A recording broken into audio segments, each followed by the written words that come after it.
নমস্কাৰ বন্ধু বান্ধৱীসকল আপোনালোক সকলোকে পুনৰবাৰ টিপছ অসম ইউটিউব চেনেলটোলৈ স্বাগতম জনাইছোঁ। বন্ধু বান্ধৱীসকল এই লোকেল কুকুৰাৰ পোৱালিবোৰৰ এয়া 34 নম্বৰ দিন আৰু এয়া সন্ধিয়াৰ সময় আৰু 34 নম্বৰ দিনাখনৰ সন্ধিয়া সময়ত আমি এই লোকেল কুকুৰাৰ পোৱালিবোৰক লোকেল কুকুৰাৰ কাৰণে যেটো ষ্টাৰ্টাৰ দানা আহে হেতু খাবলৈ দিছো আৰু লগত এমবিপ্লেক্স বি কমপ্লেক্স ভিটামিন পানীত মিহলি কৰি খাবলৈ দিছো। বন্ধু বান্ধৱীসকল আমি এই লোকেল কুকুৰাৰ পোৱালিবোৰক বি কমপ্লেক্স ভিটামিন এই কাৰণে খাবলৈ দিছো কিয়নো আমি আপোনালোকক আগতেও জনাইছিলো যে ইহঁতৰ মাজত এটা সমস্যাই দেখা দিছে হেতু হৈছে খুটিয়া খুটিৰ সমস্যা।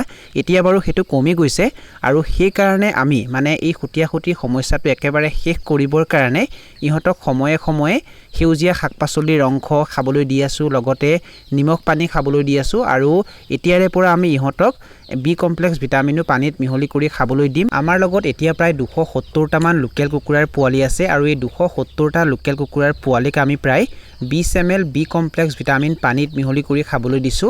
পানী আমি বেছিকৈ লোৱা নাই, এবাৰত কুকুৰাৰ পোৱালিবোৰক আমি যিমানখিনি পানী দিওঁ সিমানখিনি পানীহে লৈছো আৰু বি কমপ্লেক্স ভিটামিন আমি এই কুকুৰাৰ পোৱালিবোৰক একেৰাহে 3 দিন দিনত এবাৰ সন্ধিয়া সময়ত পানীত মিহলি কৰি খাবলৈ দিম। তাপমানৰ কথা যদি আমি আপোনালোকক ক'বলৈ যাওঁ তেনেহলে 34 নম্বৰ দিনাখনত এই পোৱালিবোৰক তাপ দিবৰ কাৰণে আমি 200 পাৱাৰৰ ৰঙা ৰঙৰ বাল্ব ব্যৱহাৰ কৰিছো আৰু এনেকৈ এতিয়া আমি এই পোৱালিবোৰক তাপ দি আছো।